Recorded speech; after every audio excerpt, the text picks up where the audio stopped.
Hi friends, go green വിത്ത് ടിവിയുടെ മറ്റൊരു വീഡിയോയിലൊക്കെ ഏവർക്കും സ്വാഗതം. അപ്പോൾ നമ്മൾ വളരെ കാലത്തിന് ശേഷമാണ് മറ്റൊരു വീഡിയോ ചെയ്യുന്നത്. അപ്പോൾ ഇന്ന് നമ്മളോടൊപ്പം ഉള്ളത് നിതിൻ ബ്രോയാണ്. മിക്കവർക്കും അദ്ദേഹത്തിന് അറിയായിരിക്കും. നമ്മൾ നേരത്തെയും അദ്ദേഹത്തിന് വീഡിയോ ചെയ്തതാണ്, വാഹനം 2 ലക്ഷം കിലോമീറ്റർ എത്തിയപ്പോഴത്തേക്ക്.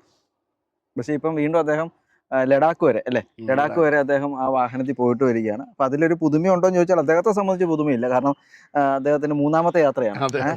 പക്ഷേ അതിലെ ഒരു നമുക്കുള്ളൊരു പുതുമയെന്ന് പറയുന്നത് 2 ലക്ഷം കഴിഞ്ഞൊരു വാഹനത്തിലാണ് പോയി എന്നുള്ളതാണ്. കാരണം EV-യുമായി ബന്ധപ്പെട്ട് ധാരാളം സംശയങ്ങളും അതോടൊപ്പം തന്നെ ഭയവും ഇപ്പോഴും ആൾക്കാരുടെ ഭയം മാറിയിട്ടില്ല. ഇപ്പോൾ ഒരു 4 വർഷം 5 വർഷത്തോളമായി EV ഇറങ്ങിയിട്ട്. ഇപ്പം കഴിഞ്ഞ ഒരു 2 വർഷമായിട്ട് നല്ല രീതിയിൽ വാഹനം പോപ്പുലറായി മാറിയിട്ടുണ്ട്. MG ഒക്കെ കടന്നു വന്നതോടുകൂടി കൂടുതൽ മോഡലുകളൊക്കെ വന്നു. അപ്പോൾ അങ്ങനെ സർവ്വസാധാരണമായി മാറിയെങ്കിൽ തന്നെ ആൾക്കാരുടെ ഭയം അല്ലെങ്കിൽ അതിനോടുള്ള ഒരു എന്താ പറയുക, വെറുപ്പെന്ന് പറയാൻ പറ്റുമോ? വിമുക്തത, വെറുപ്പെന്ന് പറയാൻ പറ്റത്തില്ല. അതൊന്നും മാറിയിട്ടില്ല. അപ്പോൾ അത്തരം സാഹചര്യത്തിലാണ് ഈ 2 ലക്ഷം കഴിഞ്ഞ ഒരു വണ്ടി അതിൽ ലഡാക്ക് വരെ പോയിട്ട് വരുമ്പോൾ അതിൻ്റെ വിശേഷങ്ങൾ നിങ്ങളുമായിട്ട് ഷെയർ ചെയ്യേണ്ടത് ആവശ്യമാണെന്ന് തോന്നി. പ്രത്യേകിച്ചും ഒരു EV എന്താ പറയുക, EV പ്രാന്തന്മാരെന്ന് പറയാൻ പറ്റുമോ? EVയെ സ്നേഹിക്കുന്ന കുറച്ച് പേരെന്നുള്ള നിലയിൽ നമുക്കത് കൂടുതൽ ആൾക്കാരിലേക്ക് എത്തിക്കുക എന്നുള്ള ഉദ്ദേശത്തോടു കൂടിയാണ് വീണ്ടും ആവർത്തന വിരസത ഉണ്ടെങ്കിൽ തന്നെ ഈ ഒരു വീഡിയോ ചെയ്യാമെന്ന് വിചാരിച്ചത്. നമുക്കപ്പം വീഡിയോയിലേക്ക് വരാം. നമസ്കാരം. അപ്പം ശരിക്കും എനിക്ക് ചോദിക്കാനുള്ളത്, വീണ്ടും ഒരു യാത്ര ചെയ്യാനുള്ള ഒരു സാഹചര്യം എന്തായിരുന്നു? അല്ല, ഞാൻ നമ്മുടെ ഒരു ഡെസ്റ്റിനേഷനായിട്ട് മനസ്സിൽ കിടക്കുന്നതായിരുന്നു. 2 പ്രാവശ്യം പരിശ്രമിച്ചിട്ട് നടന്നില്ല. അപ്പൊ ഈ പ്രാവശ്യം ഏതായാലും പോയി. അപ്പൊ വീട്ടിൽ നിന്ന് തന്നെ ചോദിച്ചു, ഈ പ്രാവശ്യം അവിടെ പോകണോ, വേറെ എവിടെയെങ്കിലും പോയാൽ പോരാന്നില്ല. ഞാൻ ലേ കണ്ടിട്ടില്ല, ലേ പോയിട്ടേ ഉള്ളൂ, വേറെ എവിടെയും. അന്ന് പോയപ്പോ ലേക്ക് അടുത്ത് വരെ എത്തിയായിരുന്നു. സോൻമാർഗ് വരെ പോയി. പിന്നെ ഞാനും എന്റെ ഫ്രണ്ടും ബിബിനും കൂടെ പോയപ്പോൾ ഞങ്ങൾ ഇവിടെ ഭൂട്ടാൻ കഴിഞ്ഞിട്ട് പിന്നെ വന്നപ്പോഴാണ് പെഹൽഗാം ഇഷ്യൂ ഒക്കെ ഉണ്ടായത്. അപ്പൊ അതുകൊണ്ട് പിന്നെ ആ യാത്ര അവിടെ വെച്ച് ഡ്രോപ്പ് ചെയ്ത് ഞങ്ങൾ ഇങ്ങ് പോരുന്നു. ഇത്തവണ അങ്ങനെ തടസ്സങ്ങളൊന്നും ഇല്ല, നമുക്ക് പോയിട്ട് വരാൻ പറ്റും. അപ്പൊ വീണ്ടും ലേയിലേക്ക് ലഡാക്കിലേക്ക് പോകുന്നു പറഞ്ഞപ്പോ വീട്ടുകാർ എന്നാ പറഞ്ഞു? ഇല്ല, വീട്ടുകാർക്ക് അറിയാം ഇത് ഈ മനസ്സിൽ കിടക്കുന്ന ഒരു പ്ലാനാണ്, അത് വർക്കൗട്ട് ആവും എപ്പോഴെങ്കിലും എന്നുള്ളത് അറിയാം. കൂട്ടുകാരോ? കൂട്ടുകാർക്ക് നമ്മുടെ ഞാൻ മാത്രമേ നെഗറ്റീവ് അടിച്ചോളൂ തോന്നല്ലേ? കാരണം ഞാൻ പറഞ്ഞത് ഇയാൾക്ക് വട്ടാണോ അങ്ങോട്ട് പോയത്. 2 ആഴ്ചയൊക്കെ നമ്മുടെ വിലപ്പെട്ട സമയം ചെലവാക്കിയിട്ടല്ലേ പോകുന്നത്. അപ്പൊ നമുക്കൊക്കെ 2 ദിവസം മാറി നിൽക്കാൻ വലിയ ബുദ്ധിമുട്ടാണ്. അപ്പോഴാണ് 2 ആഴ്ച അത് ഈ വണ്ടിയിൽ, അതും പ്രൈം അല്ലേ, പ്രൈം കൂടി വന്ന ഒരു 150 കിലോമീറ്റർ, 150 210 വരെയൊക്കെ ഓടിച്ചിട്ടുണ്ട് ഈ യാത്ര. ചാർജ് ചെയ്ത് പോവുക എന്ന് പറയുമ്പോൾ നല്ല ബുദ്ധിമുട്ടാണ്. അപ്പം എന്തായാലും ചാർജിങ്ങിന്റെ കേട്ടാല് പേടിച്ചു പോകും. ചെറുതും വലുതായിട്ട് 74 ചാർജ് ചെയ്തു. എന്റെ ചിലർക്ക് 80 ഉണ്ട്. ഓക്കെ. അപ്പൊ എനിക്ക് അടുത്തായിട്ട് പറയാനുള്ളത്, വാഹനത്തിന്റെ 2 ലക്ഷത്തി ഇപ്പൊ എത്രയായി? 228. യാത്ര തുടങ്ങുമ്പോൾ 217. ഓക്കെ. അപ്പം നമ്മുടെ വാറണ്ടി എല്ലാം കഴിഞ്ഞ വാഹനമാണ് ഇല്ലേ? 2 ലക്ഷം കഴിഞ്ഞ വണ്ടി, പെട്രോൾ വണ്ടിയല്ല, EV ആണ്. എന്തെങ്കിലും പെട്ടുപോയാൽ പെടും, എവിടെങ്കിലും വെച്ച് എന്തെങ്കിലും പ്രശ്നം വന്നാൽ പെട്ടു പോകത്തേ ഉള്ളൂ. പിന്നെ വെട്ടാതെ നമ്മൾ അതിന്റെ ബാക്കി നോക്കുക എന്നുള്ളത് മാത്രമേ ഉള്ളൂ. ആ ഒരു മൈൻഡ് സെറ്റ് ആക്കിയില്ലെങ്കിൽ യാത്ര ഒന്നും ചെയ്യാൻ പറ്റില്ല. അപ്പൊ ഇത്തരം ഒരു സാഹചര്യത്തിൽ ഒരു ഭയം ഇല്ലായിരുന്നോ പോവാൻ? ഇല്ല, എനിക്കൊരു പേടി ഇപ്പോഴും തോന്നുന്നില്ല. എവിടെയും പോകാനും പേടി തോന്നുന്നില്ല. അങ്ങനെ നമ്മളൊരു ഭയവും ഇല്ലാതെ പോയിട്ട് വന്നു. ഓക്കെ. ഇതിന്റെ സ്റ്റേറ്റ് ഓഫ് ഹെൽത്ത് ചെക്ക് ചെയ്തിട്ടുണ്ടോ? ബാറ്ററിയുടെ ഞാൻ പോകുമ്പോൾ 88% തിരിച്ചു വരുമ്പോൾ 87%. ഈ ഫാസ്റ്റ് ചാർജ് ചെയ്യുന്നോണ്ട് അത്ര പെട്ടെന്ന് 87% വണ്ടി ബാറ്ററി ഇപ്പൊ ഹെൽത്ത് ഓക്കെയാണ്. ഓക്കെ. കാരണം വെച്ചാല് ഞാൻ ഈ യാത്രകളിലെല്ലാം മൾട്ടിപ്പിൾ ഫാസ്റ്റ് ചാർജിങ് ആണല്ലോ ചെയ്യുന്നത്. അതുകൊണ്ടാണ് എന്റെ വണ്ടിയുടെ ഹെൽത്ത് താഴോട്ട് പോകുന്നത്. ഓക്കെ. അപ്പൊ ഞാനൊരു സംശയം ചോദിച്ചോട്ടെ. നമ്മളിപ്പം സാധാരണഗതിയിൽ ഞാനാണെങ്കിൽ ഒരു 3 നമ്മള് 3 ഫാസ്റ്റ് ചാർജ് ചെയ്ത കമ്പൽസറി ആയിട്ട് അടുത്തത് എവിടെങ്കിലും 100% സ്ലോ ചാർജ് ചെയ്യും. നിങ്ങൾ ചെയ്തില്ല, നിങ്ങൾക്ക് വാറണ്ടി കിട്ടത്തില്ല. ഞാൻ അങ്ങനെ ചെയ്യാറുണ്ട്. കാരണം ഞാൻ അങ്ങനെ ലോങ് പോകാറില്ല. മീൻസ് എന്റെ വർക്കുമായിട്ട് ബന്ധപ്പെട്ട് പോകുന്നതുകൊണ്ട് നമ്മുടെ ഓട്ടം, ഞാൻ ഒരു 100-150 കിലോമീറ്റർ ഒരു ദിവസം ഓടിയെങ്കിൽ തന്നെ അതൊരു എന്താ പറയാ, ഒരു പട്ടം പോലെ. പക്ഷെ വളരെ ലോങ് ആയിട്ട് വളരെ റെയറാണ് പോകുന്നത്. ഞാൻ കഴിഞ്ഞ ദിവസം മാഹി പോയെങ്കിലും ഞാൻ 2 ചാർജ് ചെയ്ത് കഴിഞ്ഞ് 3ാമത്തെ ഞാൻ സ്ലോ ചാർജ് ചെയ്തു.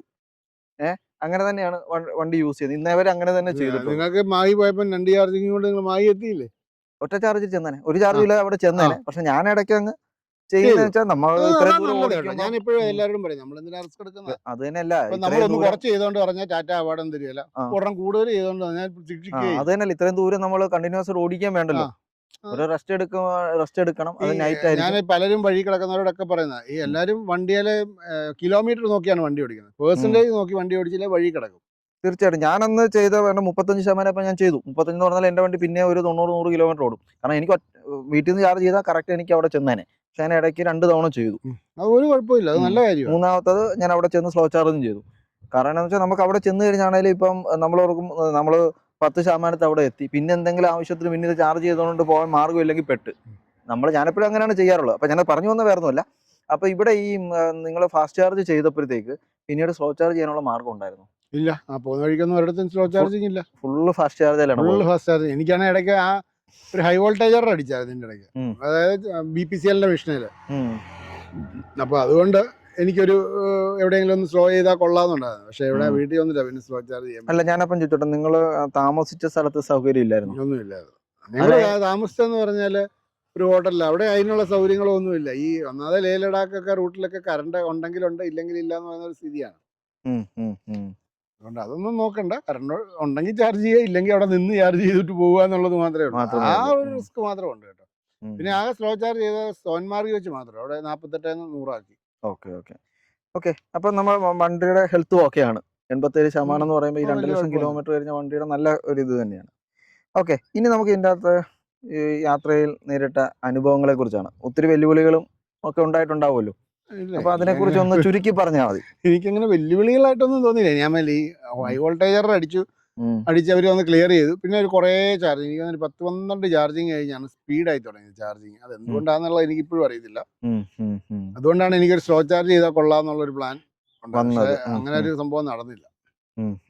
എത്തുന്ന മെഷീൻ എല്ലാം സ്ലോ ആയിട്ട്. ഏറ്റവും ബുദ്ധിമുട്ട് ഈ ഹൈ വോൾട്ടേജ് അടിച്ചതിനേക്കാളും ബുദ്ധിമുട്ടായി പോയത് ഞാൻ നോയിഡയിൽ വെച്ച് ചാർജ് ചെയ്ത് 6.5 മണിക്കൂർ എടുത്തു എന്റെ വണ്ടി ചാർജ്. ഞാൻ ചോദിച്ച വെല്ലുവിളി ഉദ്ദേശിച്ച് ഇപ്പം നമ്മൾ ഇത്രയും ദൂരം പോകുന്നു, നമുക്ക് കൃത്യമായ എന്താ പറയാ ദൂരങ്ങൾക്കിടയിൽ കൃത്യമായി ചാർജിങ് സ്റ്റേഷനുകൾ കിട്ടിയില്ലെങ്കിൽ നമ്മളത് നേരത്തെ നോക്കി മനസ്സിലാക്കിയിട്ടല്ലേ നമ്മൾ പോകുന്നത്. അപ്പൊ ഞാനെപ്പോഴും എന്നാ വെച്ചാൽ ഒരു ചാർജറിന് മറ്റൊരു ചാർജർ ബാക്കപ്പ് ഇട്ടിട്ടാണ് ഞാൻ എപ്പോഴും പോകുക. അല്ല, നമ്മൾ അങ്ങനെ പ്ലാൻ ചെയ്ത് പോയാൽ അൺഎക്സ്പെക്റ്റഡ് ആയിട്ടുള്ള പല സംഭവങ്ങളുണ്ടാകും. കറണ്ട് പോകാം, കംപ്ലൈന്റ് വരാം ചാർജറിന്. അങ്ങനെയൊക്കെ വരുമ്പോൾ നമ്മൾ ചിലപ്പോൾ അടുത്ത ഒരു ഞാനിപ്പോ ഒരിടത്ത് വെച്ച് ചാർജ് ചെയ്തപ്പോൾ അവിടെ ഗോയിസീര ഉണ്ടായിരുന്നു, ഗോയിസി വർക്ക് ആകുന്നില്ല. തൊട്ടടുത്തപ്പോൾ അദാനി ഉണ്ടായിരുന്നു. അത് നമ്മൾ നോക്കി വെച്ചിരുന്നുണ്ട്. ഞാനിതെല്ലാം എഴുതി വെക്കും. അപ്പൊ അടുത്ത നെക്സ്റ്റ് ഓപ്ഷൻ ഏതാന്നുള്ളത് അത്ര തന്നെ മാർക്ക് ചെയ്തിട്ടാണ് നമ്മൾ എഴുതുന്നത്. ഒരു വലിയൊരു 200 പേജിന്റെ ബുക്ക് മുഴുവൻ എഴുതി വെച്ചേക്കുക. ഓക്കെ. അപ്പൊ അടുത്തായിട്ട് നമ്മളിപ്പം ലഡാക്ക് എന്ന് പറയുന്നത് പൊതുവെ വായു കുറവാണ് എന്നാണ് പറഞ്ഞു കേട്ടിട്ടുള്ളത്. അതുപോലെ മരം കൊച്ചുന്ന തണുപ്പാണെന്ന് പറഞ്ഞു കേട്ടിട്ടുണ്ട്. പ്രത്യേകിച്ചും ഗർദുംഗ്ല പോലെയുള്ള സ്ഥലങ്ങൾ. അവിടെയൊക്കെ വാഹനം ഓടിച്ചപ്പോഴത്തേക്ക് എന്തെങ്കിലും റേഞ്ച് ഡ്രോപ്പ് ആകുന്ന പോലെ ഒരു പ്രശ്നമില്ല. നമ്മുടെ EVക്ക് പ്രത്യേകിച്ച് ഒന്നാമത് നല്ല കയറ്റമാണ്, കയറ്റത്തിൻ്റെതായ റേഞ്ച് ഡ്രോപ്പ് വരുന്ന വേറെ പ്രശ്നങ്ങളൊന്നും തന്നെ ഇല്ല. കറുതുങ്കലയിൽ മേളിലോട്ട് കയറുമ്പോൾ തണുപ്പ് കൂടുതലാണ്, -4 വരെ വന്നായിരുന്നു. പക്ഷെ ബാറ്ററിക്ക് വേറെ ഇഷ്യൂസോ ഡ്രോപ്പോ ഒന്നുമില്ല. ചൂട് കൂടുമ്പോൾ റേഞ്ച് കുറയാറുണ്ട്. അതെന്നാണെന്നറിയോ, നമ്മൾ AC ഇട്ട് പോകുന്നതുകൊണ്ടാണ്. പക്ഷെ ഇത് തണുപ്പാണെന്ന് പറഞ്ഞ പ്രശ്നമൊന്നുമില്ല, റേഞ്ചിലൊന്നും ഒന്നുമില്ല. നമ്മുടെ വണ്ടിയാണ് മറ്റേ വണ്ടിയെക്കാളും പെർഫോം ചെയ്യുന്നത്. മറ്റേ വണ്ടിക്ക് ശരിക്കും കമ്പഷൻ നടക്കുകയില്ല, ഓക്സിജൻ ഇല്ലാത്തതുകൊണ്ട്. നമുക്ക് ഓക്സിജൻ ഒന്നും വേണ്ടല്ലോ. പിന്നെ ഇതിന്റെ അകത്ത് കയറ്റം ഇറക്കമൊക്കെ ഉള്ളതുകൊണ്ട് നമ്മുടെ റീജനറേറ്റീവ് ബ്രേക്കിംഗ് സംവിധാനം കറുതുങ്കലം ഫുള്ള് മേളിലോട്ട് ഫുള്ള് കയറ്റമാണ്. 11,000 അടിയിൽ നിന്ന് 18,000 അടിയിലോട്ട് കയറ്റമാണ്. ഓഫ് റോഡ് ഉണ്ടായിരുന്നു? ഒന്നുമില്ല, ഓഫ് റോഡ് ഒന്നും ഇല്ലായിരുന്നു. ഓഫ് റോഡ് ആയിട്ട് ഫീൽ ചെയ്തത് സോജില പാസിന്റെ അവിടെ മാത്രമേ ഉള്ളൂ. അതാണ് ഏറ്റവും പോയാൽ ഏറ്റവും ഡേഞ്ചറസ് ആയിട്ട് തോന്നി. ഭയങ്കര സ്റ്റീപ്പാ. മറ്റേ ബാക്കിയൊക്കെ ആണെങ്കിലും ഉരുണ്ട് പോയാലും കൈയും കാലും ഒക്കെ ഒടിയും എന്നുള്ളതല്ലാതെ ചിലയിടത്ത് മാത്രമേ ഉള്ളൂ വീണാലും നമ്മളെ തരി പോലും കിട്ടാത്ത. പക്ഷെ മറ്റേ സോജില അങ്ങനെയല്ല, ഭയങ്കര ഡേഞ്ചറാ. ഓക്കെ. അപ്പൊ നമ്മളിപ്പം ചാർജിങ്ങും കംഫർട്ടായിരുന്നു. എങ്കിലും ചാർജിങ് സ്റ്റേഷന്റെ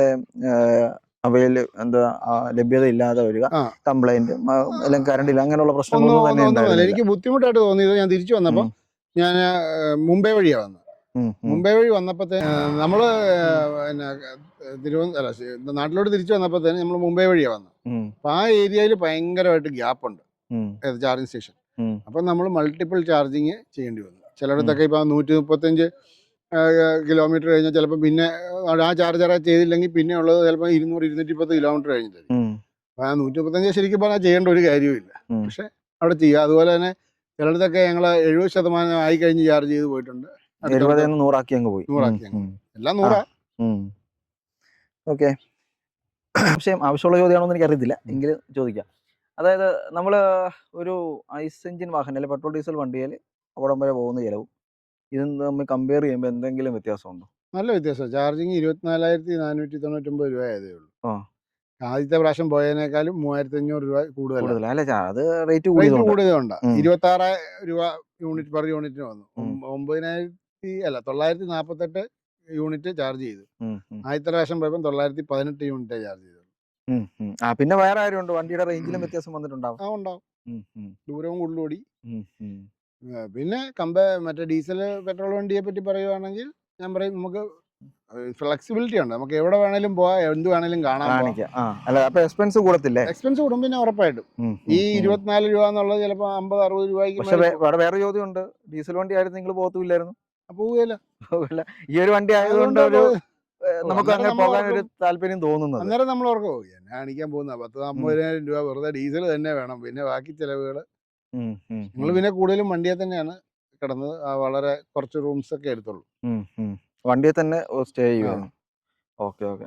അപ്പൊ പിന്നെ ഇതിൻ്റെ അകത്ത് ഞാൻ മുമ്പേ ചോദിച്ചൊരു ചോദ്യം, എന്തെങ്കിലും ബിറ്റർ എക്സ്പീരിയൻസ് മീൻസ് എന്തെങ്കിലും ബുദ്ധിമുട്ടായിട്ട് എന്തെങ്കിലും തോന്നിയിട്ടുണ്ടോ? ഇല്ല, ഒന്നും തന്നെ ഉണ്ടായിട്ടില്ല. ഇതിന് ഇങ്ങനെ വണ്ടി കൊണ്ട് പോകുന്നവർക്ക് വേണ്ട ഒരു അത്യാവശ്യ ഘടകമാണ് ക്ഷമ. കാരണം ഇത്രയും ചാർജിങ് ഇതുപോലെ വെയിറ്റ് ചെയ്തിരുന്ന് പോകാണ്ട് എനിക്ക് നോർത്തിലോട്ട് പോകുമ്പോൾ ഒരു ബുദ്ധിമുട്ടായിട്ട് ഒരു പ്രശ്നമായിട്ട് തോന്നുന്ന കാര്യം എന്നാന്ന് വെച്ചാൽ നമ്മുടെ ഇവിടെ എല്ലാ ചാർജിങ് സ്റ്റേഷനും കൂടാരും ഒക്കെ ഉണ്ട്, സുഖമായിട്ട് ചാർജ് ചെയ്തു. അവിടെ ഇപ്പൊ ഇവിടെയാണെങ്കിൽ ഇവിടെ വെച്ചേക്കുക, നനഞ്ഞാണെങ്കിൽ നനഞ്ഞ് ചാർജ് ചെയ്യുക. ഇപ്പൊ നമ്മുടെ കേരളത്തില് ഒത്തിരി വ്യത്യാസമില്ലേ? പല സ്ഥലങ്ങളിലും നമുക്ക് ബാത്റൂം ഫെസിലിറ്റീസ് ഉണ്ട്. മാത്രമല്ല എല്ലാം വെയിറ്റിംഗ് ഏരിയ എല്ലാം ഉണ്ട്. അത് അതൊരു ബിസിനസ് എന്നുള്ള നല്ല രീതിയിൽ തന്നെ അതൊരു ബിസിനസ്സായി മാറിയിട്ടുണ്ട്. പിന്നെ വേറെ കാര്യമുണ്ട്, നോർത്ത് ഇന്ത്യയിലോട്ട് പോകുമ്പോഴത്തേക്ക് അവിടെ ഇത്രയും EV ഉപയോഗിക്കുന്നവരുണ്ടാകണമെന്നില്ല. പക്ഷെ ഞങ്ങൾ കഴിഞ്ഞ 2 പ്രാവശ്യം പോയതിനെ അപേക്ഷിച്ച് നോക്കുമ്പോൾ ഉണ്ട്, വണ്ടിയുണ്ട്. അതിപ്പം കൂടിക്കൊണ്ടിരിക്കുന്നുണ്ട്. പെട്രോളിന്റെ ഒക്കെ വില ആ സമയത്ത് കയറിയത് കൊണ്ട് ഒത്തിരി പേര് EV എടുത്തോണ്ട്, അതുവരെ EV എടുക്കാത്തവരൊക്കെ വീട്ടിൽ നിന്ന് EV എടുത്തോണ്ട് ഇറങ്ങിയേക്കുന്നവരൊക്കെ ഉണ്ട്. പിന്നെ കൂടിയ EV ഉള്ളൊരു മൈലേജ് ഉള്ളൊരു വണ്ടി എൻ്റെ കൂടെ ഉണ്ടായിരുന്നു. നമ്മുടെ മൂവാറ്റുപുഴയിലുള്ള ഒരു പുള്ളിയുടെ. പുള്ളി അങ്ങോട്ട് 11 ചാർജും ഇങ്ങോട്ട് 9 ചാർജും കൊണ്ട് പുള്ളി വീട്ടിലെത്തി. ഈ പറയുന്ന ലഡാക്കിൽ പോയിട്ട് പുള്ളിക്ക് ഏകദേശം ഒരു 35 ആയിട്ടുണ്ട്. ഓക്കെ. അപ്പം എന്തായാലും ഇനി ഇങ്ങനെ ദീർഘദൂര യാത്ര പോകുന്നവർക്ക് EV പ്രാന്തന്മാർക്കല്ലേ, വട്ടന്മാർക്ക്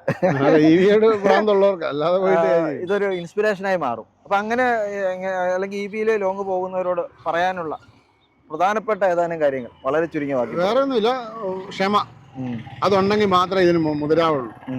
അതുപോലെ ചാർജ് ചെയ്യുന്നതെല്ലാം 100% ചാർജ് ചെയ്യുക. അതാണ് ഇതിനകത്ത് മെയിൻ ആയിട്ട് വേണ്ട ഈ 2 ഘടകം. ബാക്കി എല്ലാം നമുക്ക് ഇതാക്കാം. പിന്നെ അതുപോലെ പോകുന്നതിന് മുമ്പ് ചാർജിങ് സ്റ്റേഷൻസ് എല്ലാം കണ്ടുപിടിക്കുക. വണ്ടിക്കകത്ത് ഒരു 20 മീറ്ററിന്റെ എക്സ്റ്റൻഷൻ കേബിളും വണ്ടിയുടെ പോർട്ടബിൾ ചാർജറും എടുത്ത് വെക്കുക. അത്രയും ചെയ്താൽ നമുക്ക് പോവാം സുഖമായിട്ട് എവിടെ വേണേലും പോകാം. പിന്നെ അതുപോലെ ഇപ്പം ടോളിന് മറ്റേ ആനുവൽ പാസ് എടുത്തു കഴിഞ്ഞാൽ സുഖം. 3025 രൂപ കൊടുത്താൽ 200 ടോളിൽ കൂടെ കയറാം. അത് 250 രൂപ ടോളാണെങ്കിൽ നമുക്ക് 14 രൂപ ചിലവുള്ളൂ. അതൊരു വലിയ കാര്യമാണ്. അപ്പം നമ്മൾ പണ്ടൊരു ചേട്ടൻ പറഞ്ഞിട്ടുണ്ടല്ലോ, മറ്റേ പെട്രോൾ വണ്ടിയാണെന്നുണ്ടെങ്കിൽ ഒരു തവണ പെട്രോൾ അടിച്ചാൽ അമേരിക്കക്ക് പോയിട്ട് വരാന്ന് പറയുന്ന പോലെ നമ്മൾ അമേരിക്കയ്ക്കൊന്നും ഈ വണ്ടിയെ പോകാൻ പറ്റത്തില്ല. പക്ഷെ നമുക്ക് ദീർഘദൂര യാത്ര എന്തായാലും നമ്മൾ ഇച്ചിരിയൊക്കെ പ്ലാൻ ചെയ്ത് ക്ഷമയൊക്കെ ഉണ്ടെങ്കിൽ നടക്കും. മ്യാൻമാറൊക്കെ പ്രശ്നമില്ലാതെ നമുക്ക് തായ്ലൻഡൊക്കെ പോകാം. അതൊക്കെ നോക്കിയായിരുന്നു. അവിടെ തായ്ലൻഡ് അതുവരെ എളുപ്പം. മണിമലയിൽ 4900 കിലോമീറ്റർ. അത് പ്ലാൻ ചെയ്ത് അടുത്താണ്. മ്യാൻമാറിൽ പോയാൽ തിരിച്ചു വരാൻ പറ്റത്തില്ല, അവിടെ മലമ്പല്ലേ. അത് കുഴപ്പമൊന്നുമില്ല, നമ്മള് റിസ്ക് എടുക്കാൻ ജീവിക്കാൻ പറ്റുമോ? അതെ, അത്ര വലിയ റിസ്കിന്റെ ആവശ്യമില്ല. അല്ല വലിയ ജീവിതത്തിൽ പിന്നെ എന്താണുള്ളത്, റിസ്ക് അല്ലേ? അല്ല എല്ലാം സ്മൂത്ത് റിസ്ക് എടുക്കുകയൊക്കെ ചെയ്യാം. പക്ഷെ എന്റെ ഒരു പോളിസി ആവശ്യമില്ലാതെ റിസ്ക് എടുക്കേണ്ട കാര്യമില്ല. അല്ല അതൊരു ചരിത്രമാകത്തില്ലേ? ഞാൻ പ്രത്യേകിച്ച് ശ്രദ്ധിക്കുന്ന ഒരു കാര്യം എന്ന് വെച്ചാൽ, ലോങ് യാത്ര പോകുമ്പോൾ നമ്മള് ഇങ്ങനെ വെള്ളത്തില് കുളിക്കാൻ ഇറങ്ങുക, അങ്ങനത്തെ സ്വിമ്മിംഗ് പൂളിൽ പോലും ഇറങ്ങത്തില്ല, ഹോട്ടലിലുണ്ടെങ്കിൽ പോലും. അതൊക്കെ പ്രത്യേകം ശ്രദ്ധിക്കും. അതുപോലെ ചിലരൊക്കെ ഈ വക്കത്ത് നിന്ന് ഫോട്ടോ എടുക്കുക, ആ പരിപാടിക്കൊന്നുമില്ല. നമ്മൾ തിരിച്ചു ശ്രദ്ധിക്കേണ്ട കാര്യമാണ്. അതുകൊണ്ടാണ് പലപ്പോഴും പല വിനോദയാത്രകളും ദുരന്തമായി മാറുന്നത്. ദുരന്ത യാത്രകളായി മാറുന്നത്. അപ്പൊ ഓക്കെ, ഇനി അടുത്ത പ്ലാൻ എന്താണ്? അടുത്തൊരു നാഗാലാൻഡ് പിടിക്കണമെന്നുള്ളതാണ്. എത്രയും പെട്ടെന്ന് നടക്കട്ടെ. പക്ഷെ പതുക്കെയുള്ളൂ, ഒരെണ്ണം കഴിഞ്ഞല്ലേ ഉള്ളൂ. അത് എത്ര ദിവസം എടുക്കും? എന്തായാലും ഇതുപോലെ തന്നെ എടുക്കും. 3500 കിലോമീറ്റർ ഉണ്ട്. 2 ആഴ്ച എടുക്കും. ഞാൻ അത് ചോദിക്കാം, എത്ര ദിവസം എടുത്തായിരുന്നു മൊത്തം? 23 ദിവസം. 23 ദിവസം. ഏകദേശം ഒരാഴ്ചയും കൂടെ ഉണ്ടായാലും 7 ദിവസം കൊണ്ടാണ് 1 മാസം. Okay okay. അപ്പം ശരി. അപ്പം സമയമെടുക്കും നമുക്ക്. ഇതിനെ ഞാൻ ഈ വണ്ടിയിലാണ് കൂടുതലും കിടക്കുന്നതും പരിപാടികളും ഒക്കെ. അത്യാവശ്യം കുറച്ചൊക്കെ കുക്ക് ചെയ്ത് ഈ പ്രാവശ്യം. അപ്പം മൊത്തം നിങ്ങൾക്ക് 2 ഭാര്യമാരല്ലേ? ആ, രണ്ടുപേരും. ഒന്ന് വണ്ടി ഒന്ന് വീട്ടിലും. ഒന്ന് വീട്ടിലും. അപ്പോൾ എന്തായാലും അടുത്ത യാത്ര എത്രയും പെട്ടെന്ന് സാധിക്കട്ടെ. ആ, താങ്ക് യു. അപ്പോൾ ശരി. അപ്പോൾ ഇത്രയും സമയം നമ്മളോട് ചെലവഴിച്ചതിന് വളരെയധികം നന്ദി. നമുക്ക് വീണ്ടും അടുത്തൊരു വീഡിയോയിലൂടെ ഓ, ഉറപ്പായിട്ടും. Thank you.